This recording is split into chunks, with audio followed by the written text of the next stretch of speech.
शांति। आज 8 नवंबर 2021 की बाबा की साकार मुरली है।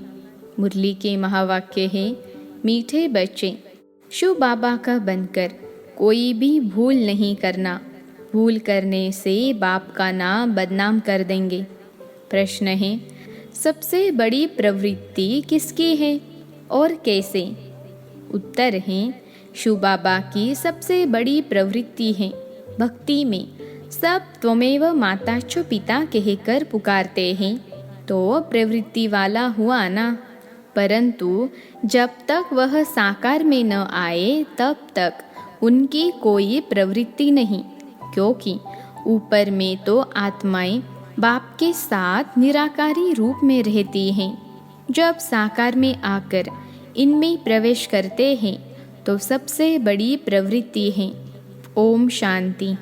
भारत खास और दुनिया आम यह नहीं जानते कि बेहद का बाप निवृत्ति वाला है या प्रवृत्ति वाला। जब बाप आते हैं तो बच्चे बच्चे कहे बुलाते हैं, क्योंकि उनको पुकारा भी जाता है, त्वमेव माता छ पिता त्वमेव। तो गृहस्थी बन जाते। वहाँ तो सब जानते हैं शिव निराकार हैं, भल शिव का आकार है, परंतु बाल बच्चे तो नहीं हैं। अगर है भी तो सब आत्माएं बच्चे हैं, सब एक जैसे बच्चे हैं। इसलिए समझते हैं सब परमात्मा है। आत्मा भी बिंदी रूप है, परमात्मा का भी बिंदी रूप है। गृहस्थी लोग ही गाते हैं, त्वमेव माता छ पिता। सन्यासी निवृत्ति मार्ग वाले कह देते परमात्मा ब्रह्म में है। वह त्वमेव माता च पिता नहीं कहेंगे, उनका मार्ग अलग है। यह भी भूल से लक्ष्मी नारायण के आगे जाकर महिमा गाते हैं, त्वमेव माता च पिता, या कहेंगे अच्युतम केशवम। भक्ति मार्ग में स्तुतियाँ तो अथाह गाते हैं। वास्तव में परमात्मा बाप हैं, उनसे वर्षा कैसे और क्या मिलना है? तुम बच्चे जानते हो, वह बाप भी हैं, दादा भी हैं, बड़ी माँ भी हैं, प्रजापिता भी हैं। इस द्वारा कहते हैं, बच्चे मैं तुम्हारा बाप भी हूँ, फिर मुझे भी प्रवृत्ति मार्ग में आना पड़ता है। यह मेरी युगल भी है, बच्चा भी है। जब इसमें प्रवेश करता हूँ तब प्रवृत्ति वाला बन जाता हूँ। मुझे ही सुप्रीम बाप, सुप्रीम टीचर, सुप्रीम गुरु भी कहते हैं। गुरु गाइड करते हैं मुक्ति के लिए। वह तो है सब झूठ, यह है सत्य। अंग्रेजी में परमात्मा को ट्रूथ कहते हैं। तो ट्रूथ क्या आकर सत्य बताते हैं? यह किसको पता नहीं। हम तुमको भी पता नहीं था, तो जैसे नई बात हो गई ना। वह ज्ञान का सागर सचखंड स्थापन करने वाला है। जरूर कभी सच बता के गया है, तभी तो गायन है। सचखंड को हेविन कहते हैं। वहाँ डीटी सावरेंटी दिखाते हैं। अभी है पुरानी दुनिया, फिर नई दुनिया होने वाली है। पुरानी दुनिया को आग लगनी है। स्थापना के समय विनाश भी गाया जाता है। करण करावन हार परमात्मा गाया हुआ है। ब्रह्मा द्वारा स्थापना करते हैं। कैसे कराते हैं वह तो खुद ही आकर बताएंगे। मनुष्य कुछ भी नहीं जानते। कहते हैं परमात्मा करण करावन हार हैं, और फिर ड्रामा का भी पता पड़ गया। कलयुग अंत, सतयुग आदि इस संगम को ही ऊंच मानना चाहिए। कलयुग के बाद आता है सतयुग, फिर नीचे उतरना होता है। स्वर्ग नरक गाया हुआ है। मनुष्य मरते हैं तो कहते हैं स्वर्गवासी हुआ। जरूर कोई समय स्वर्गवासी हुए हैं। यह खास भारतवासी ही कहते हैं, क्योंकि जानते हैं भारत सबसे प्राचीन है, तो जरूर यही हेविन होगा। बातें कितनी सहज हैं, परंतु ड्रामानुसार समझते नहीं हैं। तब तो बाप आते हैं समझाने, पुकारते भी हैं बाबा आओ। आपस में जो नॉलेज है वह आकर हमें दो। पतितों को पावन बनाने आओ। फिर कहते हैं हमारा दुख हर कर सुख दो। परंतु यह पता नहीं कि क्या नॉलेज देंगे, क्या सुख देंगे। अब तुम बच्चे जानते हो वह बाप हैं, तो ज़रूर बाप से रचना हुई होगी। फादर माना रचता, बच्चे ने फादर कहा तो क्रिएशन ठहरे। क्रिएशन भी ज़रूर कहाँ से पैदा हुई होगी, फिर बच्चों को प्रॉपर्टी भी दी होगी। यह तो कॉमन बात है, इसलिए ही मुझको त्वमेव माता च पिता कहते हैं। तो बाबा बड़ा गृहस्थी हुआ ना, बुलाते भी हैं, हे मात पिता आओ, आकर पावन बनाओ। अब फादर तो हैं, परंतु मदर बिगर रचना कैसे हो सकती है। यह फिर यह रचना बाबा कैसे रचते हैं, यह है बिल्कुल नई बात। यहाँ भी बहुतों की बुद्धि में ठहरता नहीं है, और सब जगह सिर्फ परमात्मा को फादर कहे बुलाते हैं। यहाँ दोनों ही मदर फादर, तो प्रवृत्ति मार्ग हुआ ना। वहाँ सिर्फ फादर कहने से उन्हों को मुक्ति का वर्षा मिलता है, वह आते भी पीछे हैं। यह तो सब जानते हैं। क्रिश्चियन धर्म के आगे बौद्धी धर्म था, उनके आगे इस्लामी धर्म था। इस सीढ़ी में और धर्म तो है नहीं, इसलिए गोले के बाजू में रखना चाहिए। यह है पाठशाला। अब पाठशाला में एक किताब थोड़े ही होगा, पाठशाला में तो मैप्स भी चाहिए। वह जिस्मानी विद्या तो काम में नहीं आएगी, मैप्स से मनुष्य झट समझ जाएंगे। यह तुम्हारे मुख्य मैप्स है। कितना विस्तार से समझाया जाता है, फिर भी पत्थर बुद्धि समझते नहीं। बाबा ने समझाया है, प्रदर्शनी में त्रिमूर्ति पर ही पहले समझाना है। यह तुम्हारा बाबा है, वह दादा है। ज्ञान कैसे देवे, वर्षा कैसे देवे, भारतवासियों को ही वर्षा मिलना है। परम पिता परमात्मा ब्राह्मण देवता क्षत्रिय 3 धर्म की स्थापना करते हैं। ब्रह्मा द्वारा ब्राह्मण ही रचते हैं। यह है यज्ञ, इसको कहा जाता है रुद्र ज्ञान यज्ञ। और भक्ति मार्ग के जो यज्ञ हैं वह देरी से शुरू होते हैं, क्योंकि पहले पहले होती है शिव की पूजा, फिर देवताओं की पूजा। उस समय कोई यज्ञ नहीं होता, बाद में यह यज्ञ करना शुरू करते हैं। पहले देवताओं की पूजा करते हैं, फूल चढ़ाते हैं। अब तुम पूजा लायक नहीं हो, लोग शिव के ऊपर जाकर अक धतूरा क्यों चढ़ाते हैं। बाप समझाते हैं, तुम सब कांटे थे, उनसे फिर कोई सदा गुलाब, कोई मोतिया बनते हैं, कोई फिर अक के फूल भी बन पड़ते हैं। पूरा नहीं पड़ते तो अक बन जाते हैं, कोई काम के नहीं रहते। शिव बाबा पर सब कांटे चढ़ते हैं, फिर उन्हों को फूल बनाते हैं, परंतु फूलों की भी वैरायटी बन जाती है। बगीचे में वैरायटी फूल होते हैं ना, तुम्हारे में भी नंबरवार हैं। कोई तख्त नशीन बनेंगे, कोई क्या बनेंगे। यह सब बातें बाप ही समझाते हैं और कोई समझा न सके। भक्ति मार्ग कितना लंबा चौड़ा है, परंतु उसमें ज्ञान जरा भी नहीं। सतयुग में देवी देवता थे, कलयुग में एक भी देवता नहीं, तो जरूर परमात्मा ने मनुष्यों को देवता बनाया होगा।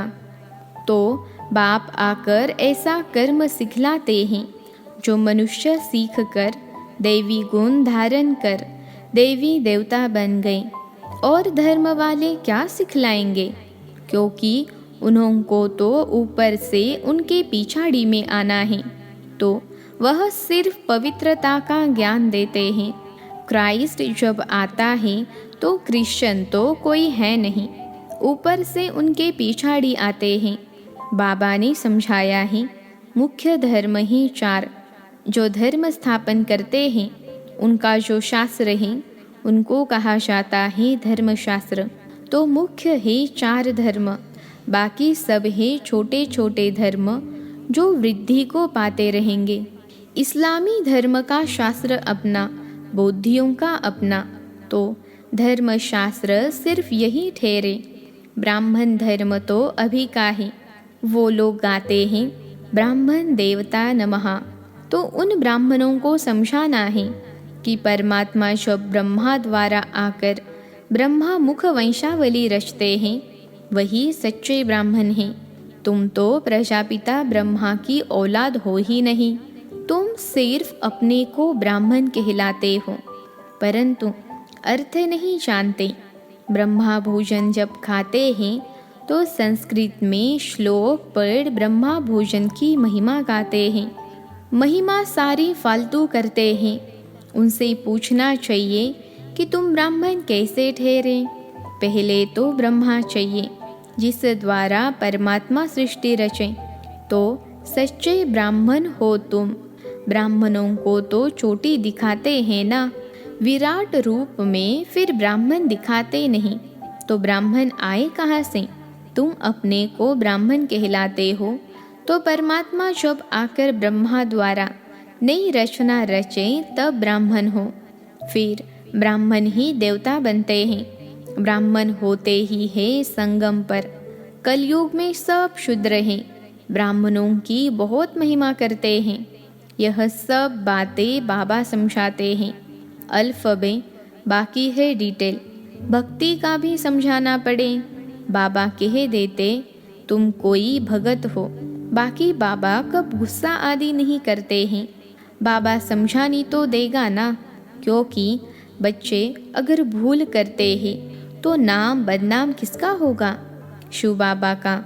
इसलिए बाबा बच्चों के कल्याण अर्थ शिक्षा देते हैं। समझो इनसे कोई भूल हो जाती है तो भी उनको सुधारने के लिए ड्रामा में नूंद है, उससे भी फायदा निकलेगा, क्योंकि यह बड़ा बच्चा है ना, सारा मदार इस पर है, इनसे कोई नुकसान नहीं होगा। यह कहते हैं ऐसे करो तो कर देना चाहिए, तो नुकसान से भी फायदा निकल आएगा। नुकसान की कोई बात नहीं, हर बात में कल्याण ही कल्याण है। अकल्याण भी ड्रामा में था। भूले तो सबसे होती रहेगी, परंतु अंत में कल्याण तो कोई भी हालत में होना है, क्योंकि बाप है कल्याणकारी। सबका कल्याण करना है, सबको सद्गति दे देते हैं। अब सबकी कयामत का समय है, पापों का बोझा सबके सिर पर है, तो सबका हिसाब किताब चुकतू होगा। सजाएं मिलने में देरी नहीं लगती है। सेकेंड में जीवन मुक्ति मिलती है, तो क्या सेकेंड में पापों की सज़ा नहीं भोग सकते हैं? जैसे काशी कलवट में होता है, शरीर छूट जाता है, परंतु ऐसे नहीं शिव बाबा से जाकर मिले। नहीं, सिर्फ पिछला पापों का हिसाब चुकतू हो, फिर नए सिर शुरू हो जाता है। बीच से कोई वापिस जा नहीं सकता। भल ज्ञान सेकंड का है, परंतु पढ़ाई तो पढ़नी है।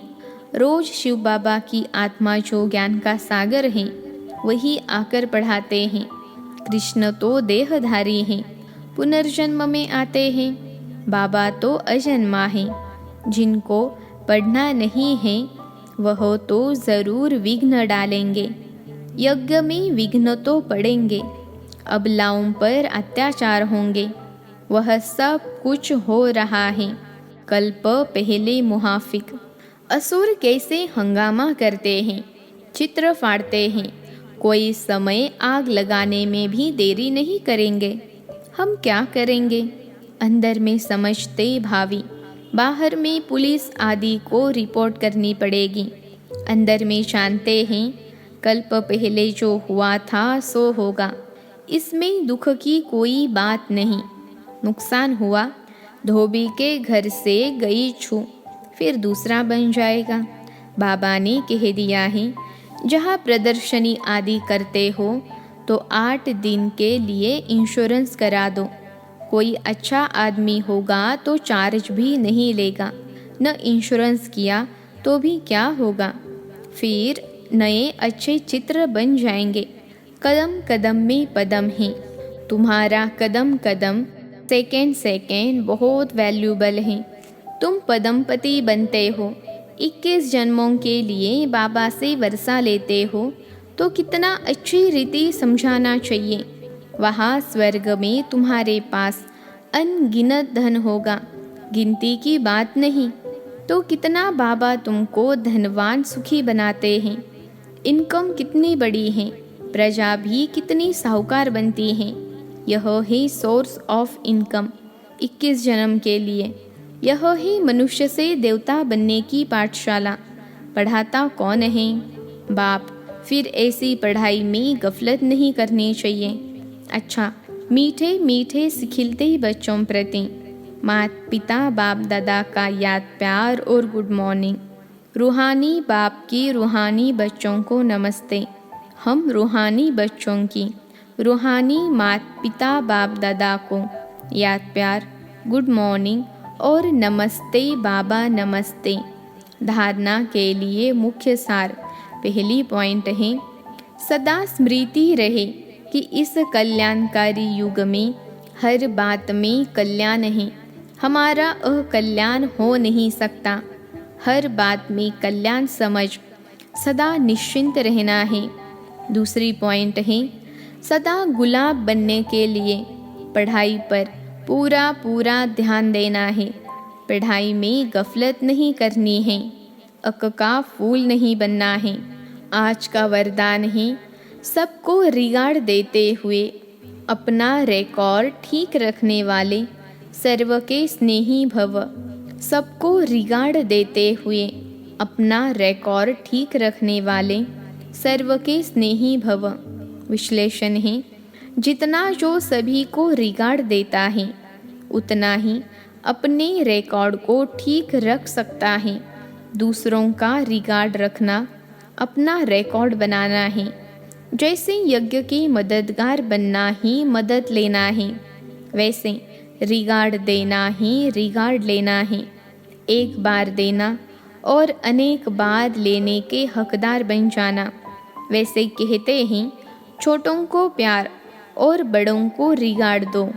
लेकिन जो सभी को बड़ा समझकर रिगार्ड देते हैं वह सबके स्नेही बन जाते हैं। इसके लिए हर बात में पहले आपका पार्ट पक्का करो।